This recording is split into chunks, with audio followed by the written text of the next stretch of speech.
This is Indie Attack. I am Woody. I'm Kelson. And today we are taking a look at Javel-ein. This is another game from the Linsen Man. Yes. This was for Ludum Dare 28, and it came in third overall. So again, more your jam pedigree here. Yes. And in this game, you're playing as a dude who has a javelin, and you throw the javelin at monsters and kill them while exploring this kind of ancient city. Yes. And, you know, really, it's a pretty simple game. It is. Like, it doesn't really have complex game mechanics or anything. You're a dude who throws a javelin. And it's one of those... I'm struggling because this is a really good game about a dude who throws a javelin. Right. And I'm struggling to think of why I like this so much more than other stuff I have played that is similarly simplistic. Right. And...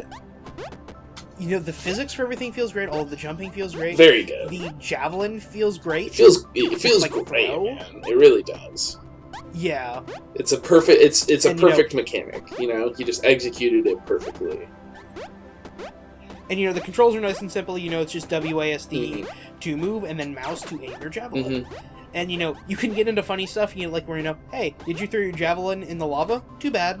Yeah, definitely. See, the complexity definitely grows as the game goes along, and you definitely have to start being way more aware of the environment and how far you're throwing your javelin.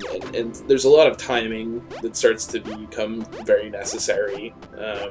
Enemies start pursuing you more on screen as well as the game develops. There are bosses as well, which is worth noting. Yes, there are bosses. For a Ludum Dare game too, and admittedly, I think we both played the post-competition version. Yes. Because that's what pops up here. But the post-compo version, I'm guessing, is way longer than the Ludum Dare version, because this is a pretty long game. Yeah, it is. Surprisingly. There are multiple worlds in this, and each world introduces a new mechanic. And neither of us have beaten this. Yes. And this is one I want to come back to, because this seems like it could be long, and the mechanics it introduced, like, you know, I got to the end of the first area, and I thought, like, oh, this is the end of the game. Right, yeah. And it's like, oh no, that's just part one. A lot of games would end there, though, for sure. Yeah.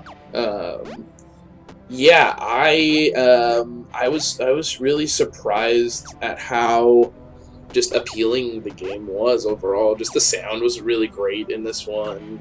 The feel, as mentioned. It sounds very similar to Birdsong, which we're going to talk about in a while. Very just like heavy synth, like droning, kind of like really cool stuff. That reminds me of this band called Blank Mass, and they do this really cool, you know, just sort of ambient electronic music, and it really is something that I respond to.